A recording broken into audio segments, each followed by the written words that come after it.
I think the mistake Alex DeCampi makes, which a lot of creators, not just her, but I do notice a lot of creators make this mistake, is they they don't sell themselves on the merit of their work. Rather, they sell themselves on, oh, own the Chuds, own the Emmanuel Goldsteins. That's right. You want to stick it to them? Buy my book. It's not about the merit of their books, or the value of what they're putting out there.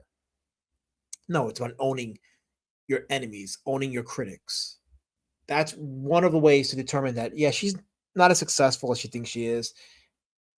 Clearly hurting her status, clearly hurting her sales, clearly hurting her value in the market, if she even has any value at this point. And I already talked about the nomination with her and the Eisners and Ed Piskor and all that stuff. But I just want you to see the tone deaf approach that Alex DeCampi operates on, knowing that she's up for a prestigious award. Well, you can argue whether it's prestigious. I mean, the Eisners have a name. It's a name in the comedy industry. But she's making jokes about certain awards, and you would think that, considering that she's nominated in the same year that the man that she bullied to death is also nominated, you would think she'd operate with a bit more humility and not make jokes like this on the internet. But again, tone deafness is something that she operates on very well, and it's why she will continue to fail. But like I said, we will monitor this. We'll see where this goes and what happens to her career after this. But it was brought to my attention that a lady, in one of the rare cases of actual accountability, and I know this is not really comic related per se, but considering that it does involve a woman filing another false rape accusation,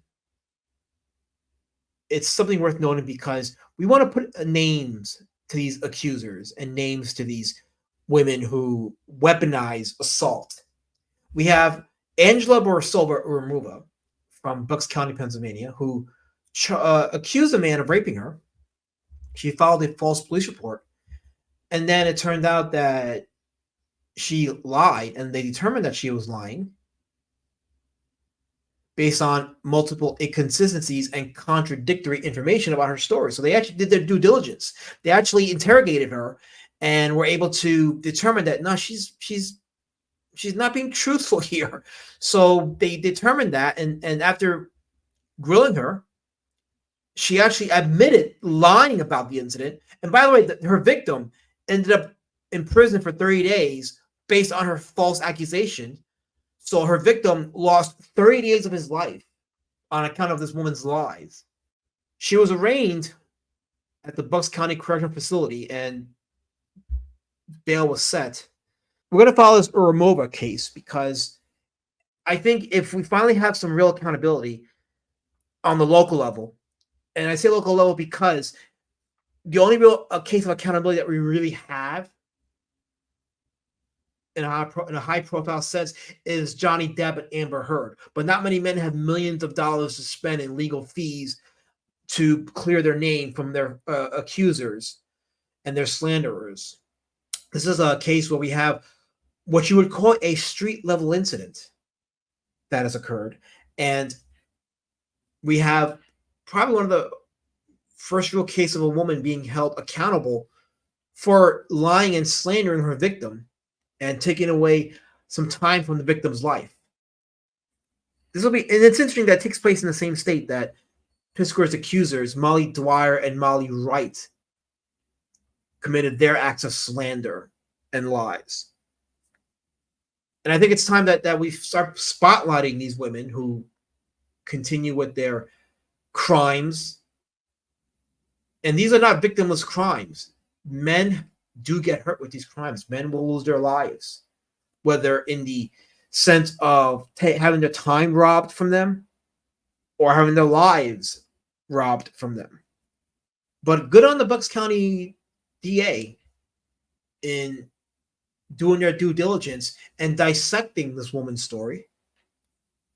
And now we're going to see where this case leads. And I will be following this case.